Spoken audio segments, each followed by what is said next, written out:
Good afternoon. Today we're looking at Frank Jackson's Epiphenomenal Qualia article, and on Wednesday we'll go back to the mothership, Descartes' work on the self, which is really where all the contemporary discussion of the subject begins. So it's relatively brief what Descartes says there, and it is an article where the first time you read it, it may seem a little bit difficult. Read it many times, and you'll see that what he's saying is plain as day and extremely dramatic. Okay, so today, the main point I want to make today is we have this contrast between imaginative understanding of another person and having a scientific explanation of what's going on with them. They seem to be different things. And the point I want to make today is not just that scientific explanation tells you about what's in the world as opposed to what's in people's minds, and then you need imaginative understanding to find what's going on inside someone's mind. In order for imaginative understanding of someone else's mind to work, you have to presuppose quite a bit about what their environment is like, what their surroundings are like, what their non-mental surroundings are like. And you can only get that at the level of imaginative understanding. Scientific explanation doesn't even give you the picture that you need of people's environments for you to understand what's going on in their minds. So that's a little bit abstract. I'll try and make that very concrete. So the point about the bats and the point about the split brain patients was you can scientifically explain every last thing about the bat. You can understand scientifically exactly how the bat's sensory systems work. And all that does is make you more and more convinced that you have no idea of what the bat's experience is like. So the scientific explanation, in the case of the bat, seems to take you not towards an understanding of bat consciousness, but just to make it clear to you that bat consciousness is something you will never know about, even though your scientific understanding can be complete. And in the case of the split brain patient, we saw again that you can give a perfectly good scientific analysis of what's going on in the split brain patient, but if you ask, what is the patient experiencing when they look at the snow scene and the chicken claw and all that, you have no idea. You just don't know about their experience. And what that brings out is that, of course, in ordinary life, just when you're talking to other people ordinarily, it's not as if you treat them as though they're bats or split brain patients. You take it for granted that you know what's going on with them. But what you're taking for granted there is a capacity for imaginative understanding. There is something over and above scientific explanation of what's going on with your friend. Now, Jackson, in this article that we're looking at today, gives a way of arguing that the physical world can't be all there is. His argument is almost childishly simple, but it's extremely powerful. And the key move in the argument is his definition of physicalism. Physicalism is the idea, well, there's only the physical world. There isn't anything else than the physical world. That's plain enough. As Hobbes put it, stuff is the only sort of substance. There's only the physical. So a way of making that precise is what Jackson says. All the correct information is physical information. If you know all the physical facts about your world, that's all there is to know. Right? That seems fair enough. That's a definition of physicalism. So here's his example. Suppose we have Mary, a brilliant scientist, but from birth, she's been forced to investigate the world from a black and white room via a black and white TV monitor. Before you ask, Mary is clad from head to foot entirely in black and white. She never cuts herself, but she just doesn't get anything except black and white ever. But of course, even if you've only got black and white, you can have a ton of information at your fingertips. Down that black and white TV monitor comes flooding all of the knowledge that there is about the physical structure of the world. So let's suppose that Mary's very, very brilliant. And she just gets interested in the physiology of vision. She knows a lot about physics. She knows a lot about light. She knows a lot about the different kind of spectral reflectances that different surfaces has. She knows all about the electromagnetic radiation suffusing the Earth. And she gets interested in the way people's brains respond to that. She knows all about the physiology of the brain. She knows that outside her black and white room, there are people going around, looking around them, seeing electromagnetic radiation. She knows how people respond to ripe tomatoes. She specializes in the neurophysiology of vision and acquires, let us suppose, all the physical information there is to obtain about what goes on when we see ripe tomatoes or the sky, and when we use terms like red or blue and so on. So it's a very simple story, but it's quite a poignant one. And here is Mary, sitting in her black and white room, very smart, as you can see, but surrounded, did she but know it, by the blaze of colour. So although she has all this physical information, although she is never short of things to puzzle about, things to find out about the world she's in, she has some feeling that there is something missing, some sense that this black and white room, the information she's getting there, isn't all there is. So she's finding out about cell patterns in the brain. She finds out, let's say, that there's a central system in the brain, a central workspace, where all the neurons hook up, that people conjecture is the basis of consciousness. She finds out about all that stuff. She knows all about you and your brain. Here we see Mary in later years.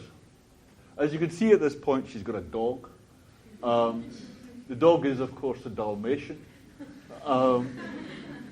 Still very brilliant, still knowing such a lot, but never seen the world of colour. So there's something missing with Mary. There's something she hasn't got. When she finds out about people going around, when she is reading about people going around, looking around their world outside her box, she can't imagine what their experiences are like. She can't begin to imagine what colour experience is like. She has no idea. And suppose the great day comes. Suppose that one day Mary steps out from her black and white world and steps into the world of colour. Will she find out anything new when she steps out and looks at the world of colour for the first time? Is she going to get any new information? Is she going to learn something when she looks at coloured flowers for the first time? Well, Jackson says it seems just obvious that she's going to learn something about the world. She's going to learn what these colours of objects are. And she's going to learn something about our visual experience of that. And so for the first time, she's going to be able to imagine what experiences other people are having when they look at the world of colour.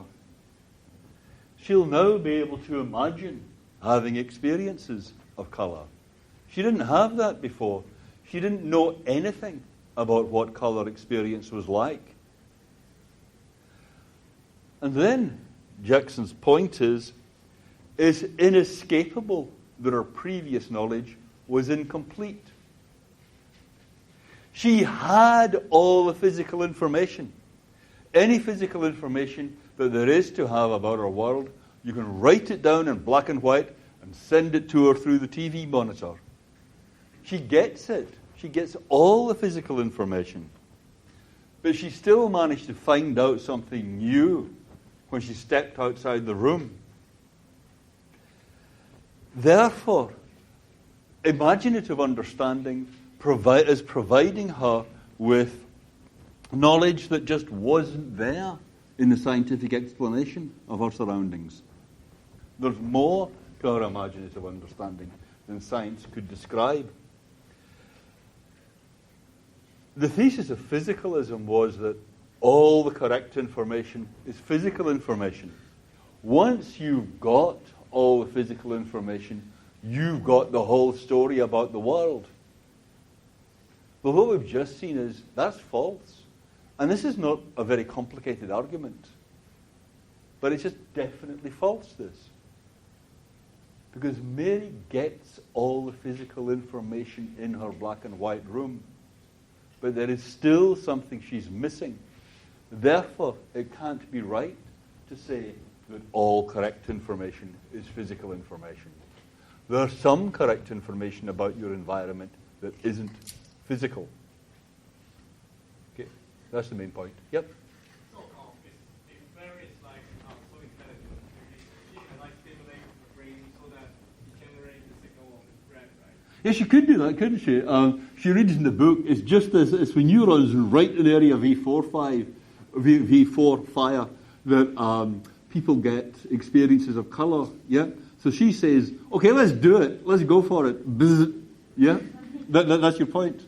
Yeah. And then she'd get the experience of colour. Yeah. And then she'd know what the experience of colour was like. Sure. I think that's right. Yeah. That's correct.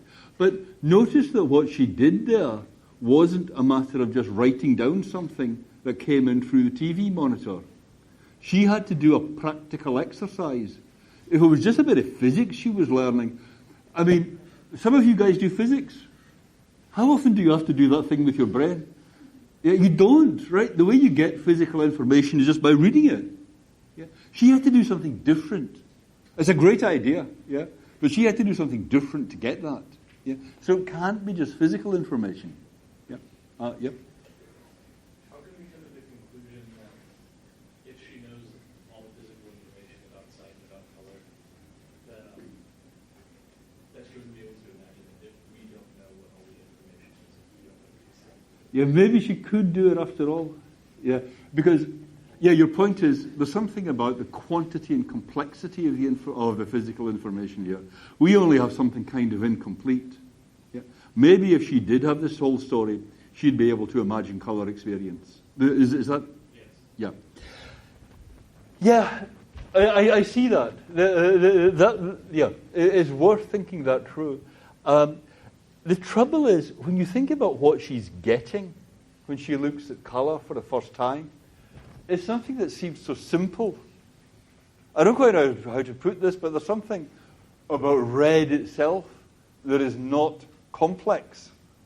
It's just the redness itself that she's missing out. Yeah? And you're right when you say this kind of understanding of how cell firings in the brain might stack together, how there might be places where whole bunches of cell assemblies feed into, where information from different areas is coordinated. Maybe that's the brain basis of consciousness. Yeah, we don't know very much about that, and brain functioning is very, very complex, right? But the puzzling thing about this case is, suppose I said, well, there's not just one slide here, of course. The brain, maybe you need 3 or 4 slides. Maybe you need a dozen. Maybe I need 1 trillion, actually, to give you the whole story, right? But how could 1 trillion slides with a stack of information like that ever add up to getting the simplicity, giving you that knowledge of the simple thing, what redness is. You see what I mean? It's difficult to show that what you're saying is wrong, because really we don't know, right? You know, you put enough information to some person, and who knows what's going to go on. But it's hard to see how it would work. And of course, there's something irrelevant that might happen. It might be that if you gave a human enough information, they would die, right? Or I mean, we've all been there, right?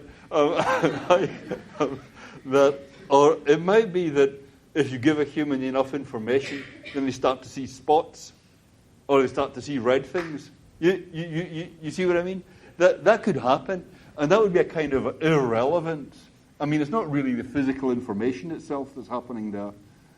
That's generating something else. That would make it a bit more like the last question, where you just did something weird to your brain, and now you get all these red spots. You see what I mean? You say, now you know what redness is.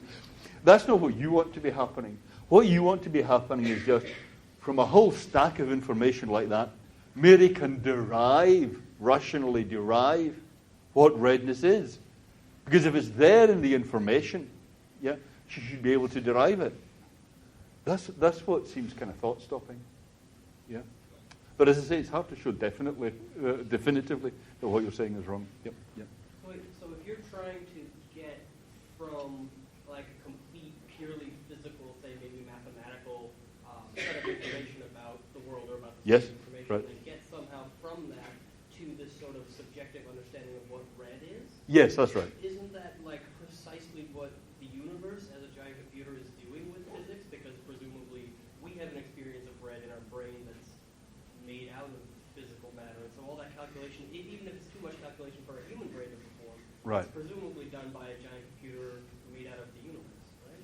Yeah, that is, I think, kind of picking up. You're adding the giant computer into the last question, right? Maybe we can't do the derivation, but maybe the giant computer can. Yeah.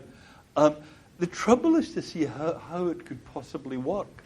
I mean, how could any amount of complexity give you the simplicity of what redness is? I mean, it's not that this is something very difficult. It's not that I'm showing you some fancy maths here, yeah, where you say, well, by God, if only I'd worked a bit harder in high school, I could be doing that. You know, you just look and there it is. Yeah. Now, how could that be something that you derive from some complex maths? I mean, yep. couldn't it be the case that it just seems very simple to us because we have this perspective that's built out of consciousness and built out of these things that, like, if your consciousness is built out of these incredibly complex things that then form the tiny building blocks of your consciousness, then those tiny building blocks, despite the fact that they're physically immensely complicated, would seem very simple to you because you have this perspective that's built out of these, right? So this experience of red seems like the most simple thing in the world to us, but only because it's built on this enormous framework that builds our incredibly complex consciousness. I mean, isn't it a little circular to say that because we are conscious and our consciousness seems simple, that it can't be made out of complicated things that make our clearly complicated consciousness? Yeah, that is very interesting. The whole question of complexity and simplicity, and this is just, I think, picking up the last question. The whole question about how simplicity and complexity fit together is really interesting when you're thinking about the brain and consciousness at all, because we all take it for granted that whether an animal's conscious, it's going to need a complicated brain. Yeah, animals just do need. Surely that's right. You know, some animals, like sea slugs maybe, have got such simple brains that we say, well, that thing's not conscious. But bacterium, right? That can't be conscious. It's not complicated enough. Whereas with humans, you say, yeah, okay, we can do it. Octopuses presumably can do it. Good, big, complicated brains. But at the same time, the outcome is something very simple. Yeah, and that's really another way of putting the fundamental problem anyway. If this somehow was revealed as complex, you just have destroyed the perception of colour here. What you had wouldn't be perception of colour.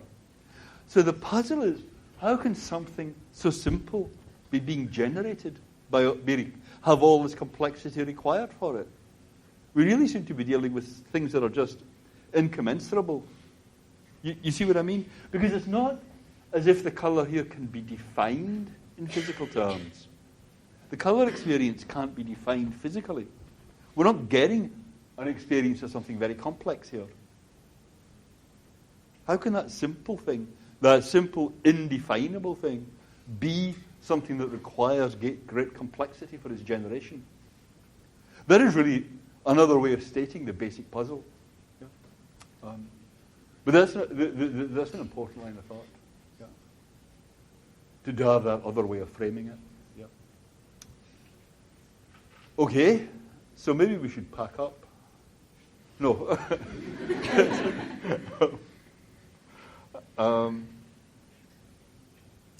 Okay, what I want to do next is something very simple and just go back slowly over what Mary's getting here, what the story is about what Mary isn't getting.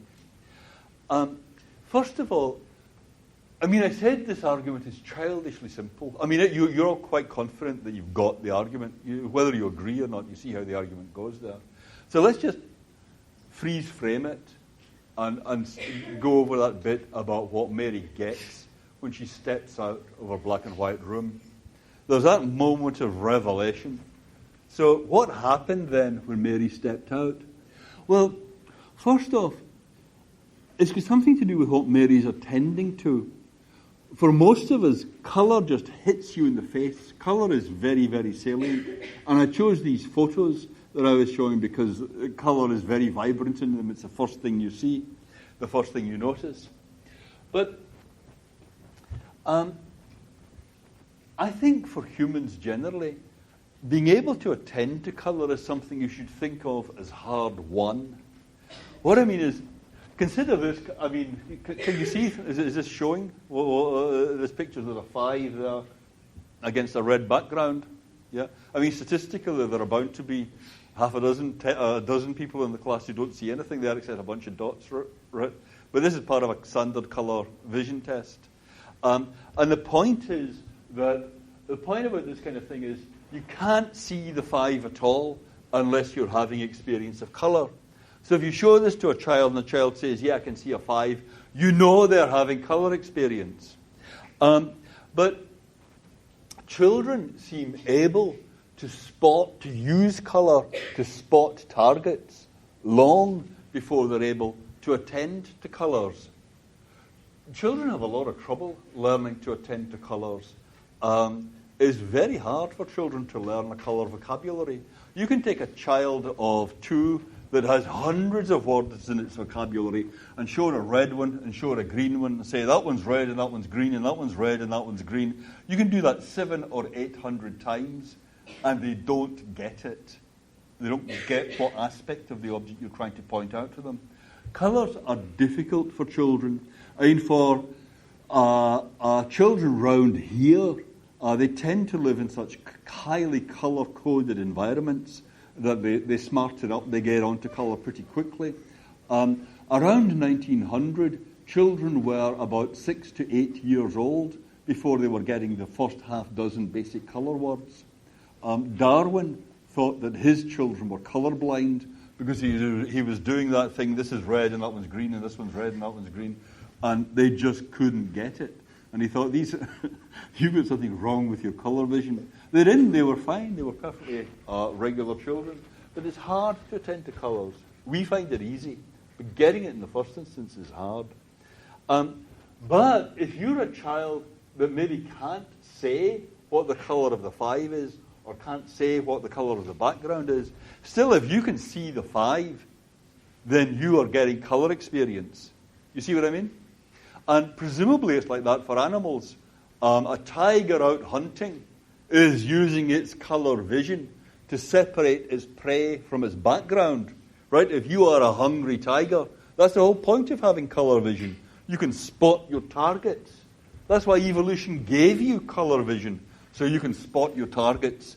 Do tigers care about the colours of things? Do tigers say, what a beautiful green? Or look, what a sumptuous red? No, tigers do not do that stuff. Tigers don't care about colour at all. They only care about dinner. Right? They care about their targets. They don't care about the colour in itself. The colour is instrumental for getting on to the target. So you can see colours without noticing them. You could have colour experience without noticing the colours themselves.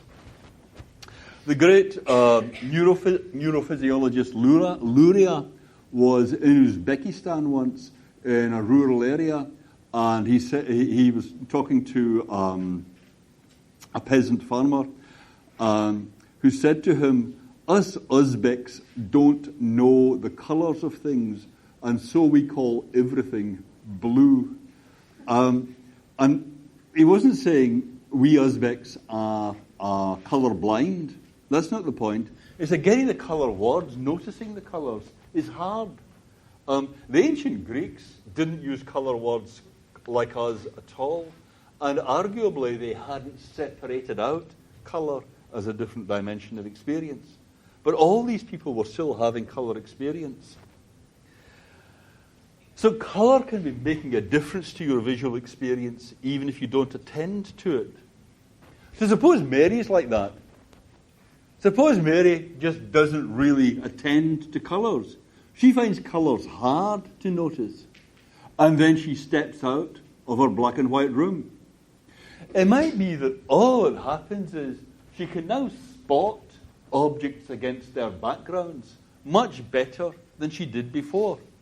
Her vision has kind of crispened up in a way that she finds quite hard to define. Why am I seeing objects so much more richly and in a more detailed way than I did before? Well, I don't know. But something new has happened. If it was like that, if she didn't attend to the colours, she wouldn't get any knowledge of colours from her new experiences. You can get knowledge from experience only if you're attending in the right kind of way. Or suppose, this is, if you've ever known great scientists, this is not entirely unfamiliar. Suppose that Mary is not that interested in minds. Suppose she's a brilliant scientist. Maybe she publishes research papers from her black and white room. But she's just not very interested in her own mind. She's not very interested in the minds of other people. Then, when she steps out from her black and white room, she's not going to notice that something different is going on in her own mind. But suppose she does attend to the colours of physical objects. So she's not thinking, hey, this is what's going on in my mind. She's thinking, this is what's going on out there. Could she still learn something? Put up your hand if you think the answer is yes. She would still learn something. And if you think the answer is no, okay. So that's entirely yes and no no's. And about half of you abstained. Right, fair enough. Well, I guess what I want to suggest to you is that you yes guys are completely correct. That, of course, if she just looks at the flower, she's going to say, I never knew objects had that kind of characteristic before. I didn't know objects had colours before. What does it mean for her mind? What does it mean for anybody else's mind? She doesn't care. She doesn't do minds. She's not interested in minds. She likes to know about her environment. So she's going to find out about the colours, all right. So there's something about colour itself as a characteristic of the physical objects around us that physics doesn't capture. Physics missed out something that doesn't have to do with the mind. Physics missed out what the colour is of the thing. And that's not a mental characteristic. That is, when you look at the colour of the rose, you're not seeing the rose's furry little mind blossoming there, right? That's not what the colour is. The colour is not a characteristic of the mind at all. That's just a characteristic of the object. But physics missed it out.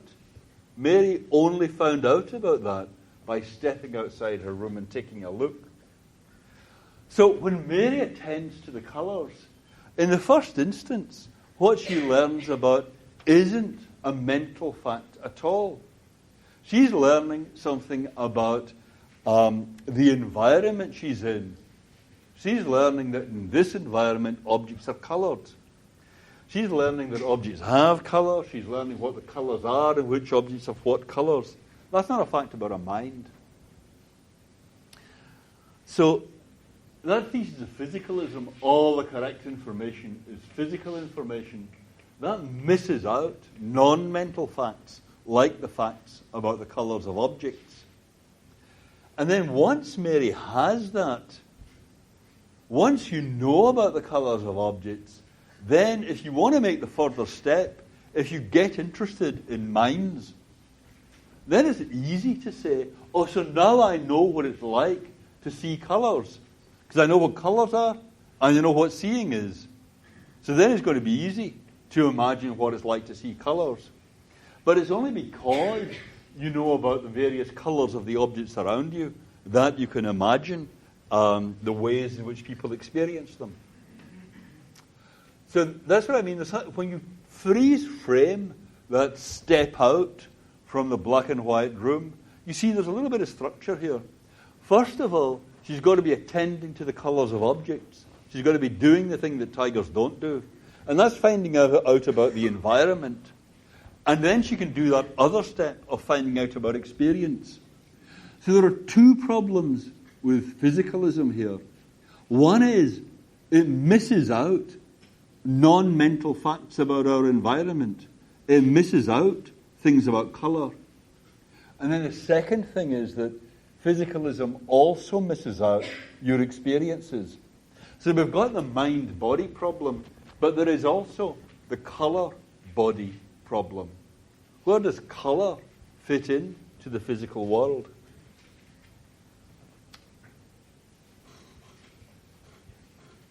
Yes? So, like, I think you said that red is kind of like an objective fact about that. The red is an objective fact. Yes, absolutely, yes. But, like, what if I have some kind of, like me, I have a color defect? What if you have some problem with your colour vision? Yeah. I don't see it as red, like, I see it as blue. Okay. So, like, does it still make it an objective fact? Well, you're just making a mistake about an objective fact then, aren't you? If it's red but you see it as blue, then that's perfectly objective and you're just making a mistake. But isn't it only red that because, like, everyone else agrees that it's red? Like, because everyone else's subjective perception sees it as red? And I'm just, like, the difference of, like, subjective perception that sees it as Yeah, you're just getting voted out. Is that? Yeah. Yeah, it's so unfair.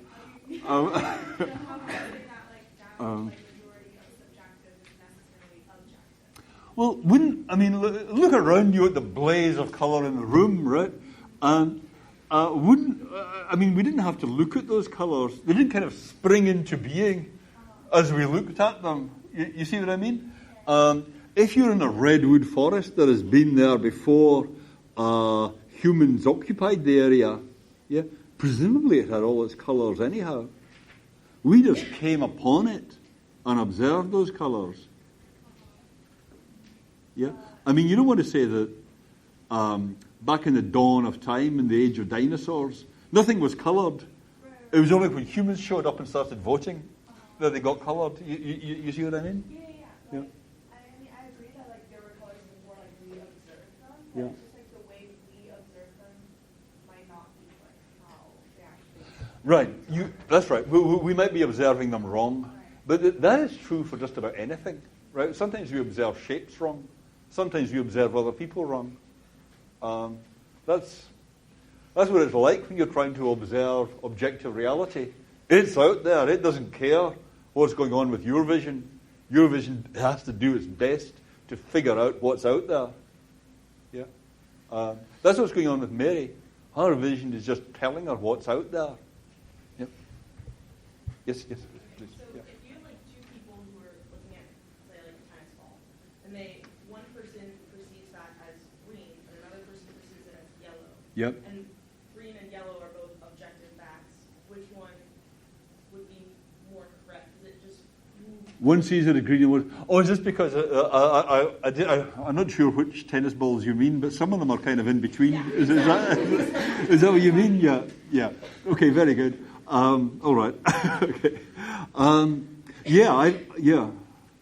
One of the bitterest arguments I ever had in my life was about whether a particular dress was green or blue. That had me being accused of colour blindness and Yeah, anyway. I'm sorry. But yeah, you can really have arguments about that kind of stuff. Is that yellow or green? Yeah. Right, but it still holds an objective property. Of But it has an objective property. Yeah. or green.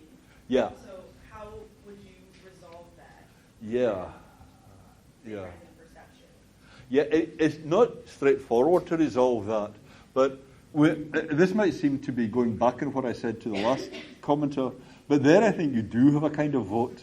But I think it's reasonable to say it's a vote. I don't think it's really contradictory to say that, because I think in this kind of case, what you're really arguing about are the boundaries. You know, where do I draw the line? There's some sense in which you're both looking at the same colour. You know, you're both experiencing the same colour. You're having a row, really, about where the border between yellow and green is. You're saying it's here, I'm saying it's there. But of course, there is something arbitrary about that border. You know, there's the spectrum, and it is kind of bulgy when you look at the spectrum. But exactly where you put the boundaries, that's something for negotiation. You know, really, the sensible thing would be to say, well, I'm going to call that yellow, or call it whatever you like. Or you see what I mean? You're both seeing the same thing. Yeah. If that can't be resolved, just simply because physiologically, each person has a different, set of that, and as humans, maybe we just can't do so. That's why we should be open to other options, open to other concepts, so we can maybe understand the objective concept, the fact about the tennis-ball war. If we're open to knowing that there are other possibilities than we would see when we know. Okay, very good. So there could be a difference between your physiology and mine. That is the basis, that is why we're having this row. Yeah?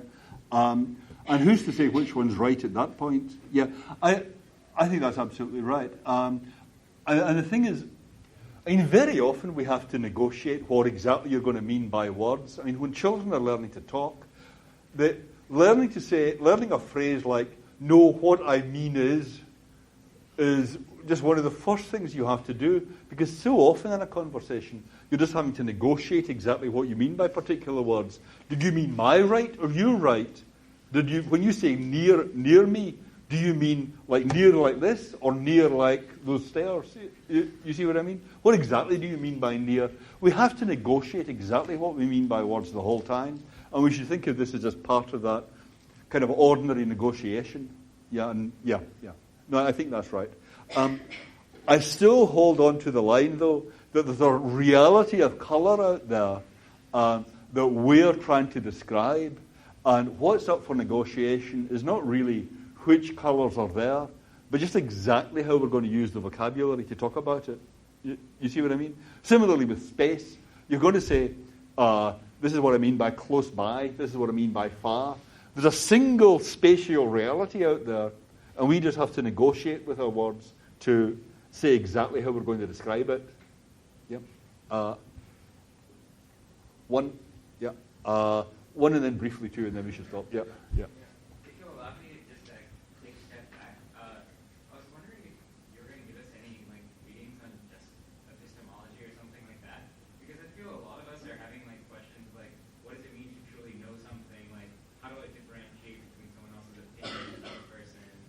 And what does it mean to know something new, or something things like that? These are all perfectly reasonable questions.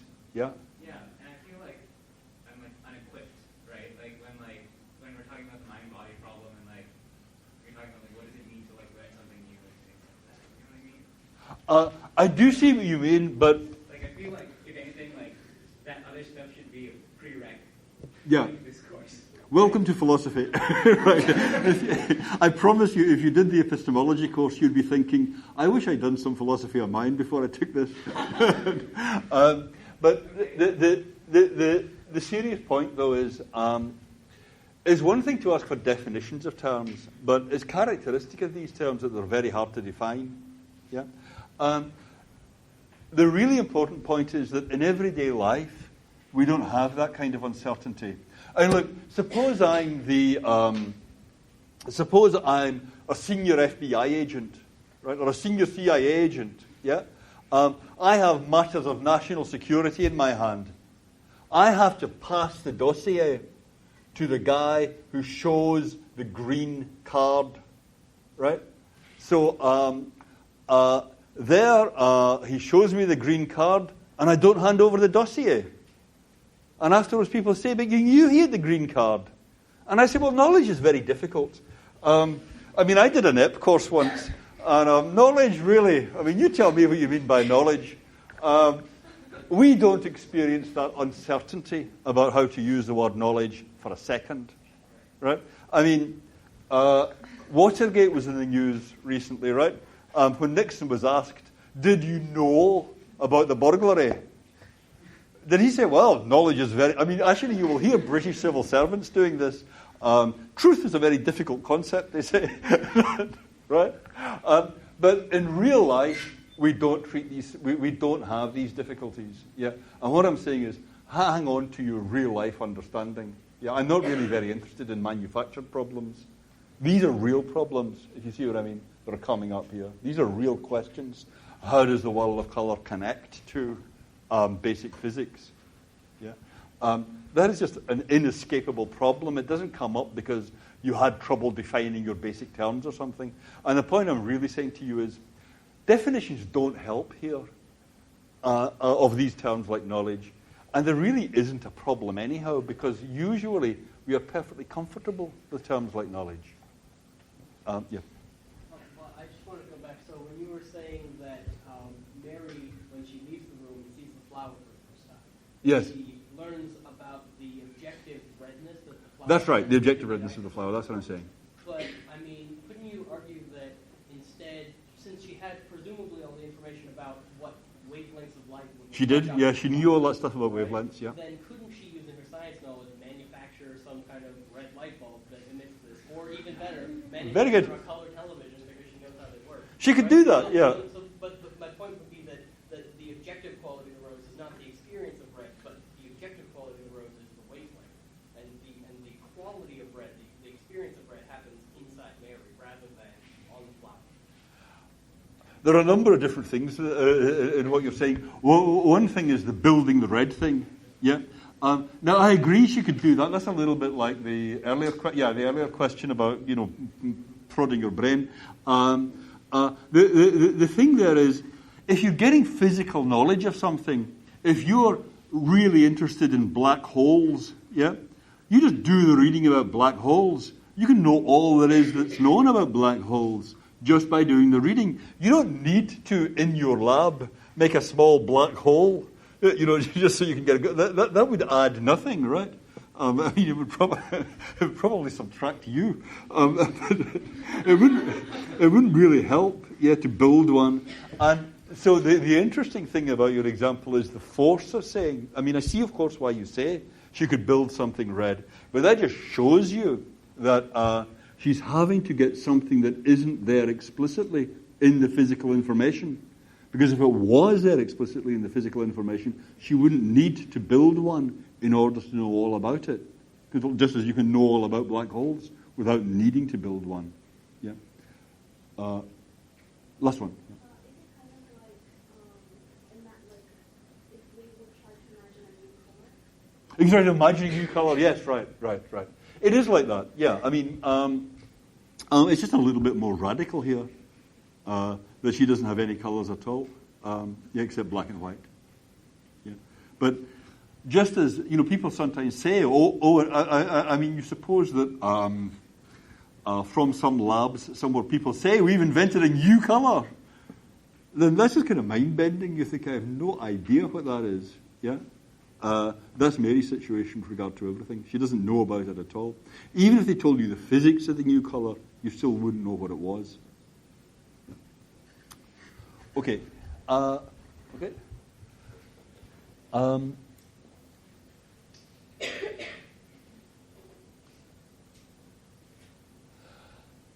One interesting thing about all this is where the notion of causation comes in. Jackson says, here's a technical term that people use in this literature. Those colour experiences that Mary doesn't know about and then she finds out about when she steps out, they have a qualitative character, right? There's your sensation of redness in the trade These are called qualia. I had this written somewhere. Oh, yeah. What Mary didn't know about when she couldn't imagine colour experiences were the qualitative characters of colour perceptions. Qualia. Yep. Well, people just came up with the word, yeah. I don't know that it's Jackson's. Actually, I don't know who invented it. It wasn't Jackson. Do you guys know who invented the term qualia? No? Sorry? Yeah, that's my feeling too, yeah. St. Louis is the name that pops into my head. Yeah, I think the inventor of the term was a philosopher called C.I. Lewis, but I wouldn't swear to it, yeah. But it's very commonly used, yeah. So qualia are the hard things for physicalism, yeah. These qualitative characters of experience or colour. Does that make sense? This is just a little bit of terminology. It's not adding anything to the discussion we just had. Now, when you think about it, if you've got the full scientific explanation of the world and it doesn't mention qualia, then science tells you everything there is to know about the causes of things, right? What makes what happen. The springs and the cogs and springs that make the world go. Science tells you all about all of that. Science presumably has comprehensive coverage of what causes what to happen. So if colour experiences and colours are missed out of the scientific picture of the world, then presumably colour experiences and colours don't cause anything. They don't make anything go.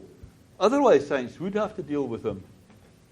So one picture of what's going on is that we usually think that the mind makes things happen. You usually think that when you're deciding what you're going to do about something, that makes things happen. When you experience that moment of decision and you say, by God, I'm going to do it, I'm going to go and have a coffee, then that decision made you move. That was what got you moving. But another possibility is that conscious experience doesn't make you do anything at all. If you think about watching a TV, if you think about watching one cowboy shooting at another, then it looks like the bullets here are causing this guy to fall over. But of course, that is not what's happening. There used to be a game called Pong. Does anybody know about Pong? Pong? Yes, happy days. Yeah. Okay. Well, anyway, this used to be the state of the art in computer games. So you've got two table tennis bats here on either side of the screen and a ball in the middle. And the bats and the ball are all made of pixels, right? And the whole charm of the thing is that as you move your bat up and down, you seem to be causing the ball to move around, right? Surely some things stand fast. Yeah, even with today's youth, this is... Yes, we all know about Pong, no? Oh, yeah, okay, right. Some of you were shaking your heads, right, okay. But of course, is the movement of the bat causing the ball to move? No. I mean, so it was. I mean, I don't really have the technical vocabulary to describe this properly, but of course there is a chip in the thing, right? And it's what's going on in the chip that is making everything happen, right? The chip throws off these images. There wouldn't be any point in playing any kind of computer game if you didn't get an illusion of causation. This bunch of pixels are making that bunch of pixels do something. You see what I mean? That's the whole point of having the visuals, that it looks like this bunch of pixels is making that happen. But of course, that's not really what's going on. What's going on is that deep in the processing, there is this chip that is making everything happen. The chip is causing the table tennis bat to go backwards and forwards. The chip is causing the pixels in the ball to move around. And you're getting this illusion of causation. So one picture of what's going on, actually the natural picture of what's going on with your mental life, is that all these qualia, all these experiences are being generated by the chip, by the brain. They don't cause anything. If they were causing anything, they'd be in the scientific picture of the world. They're just throwing off by the stuff that is causing things to happen. You are not actually in charge. You have these experiences.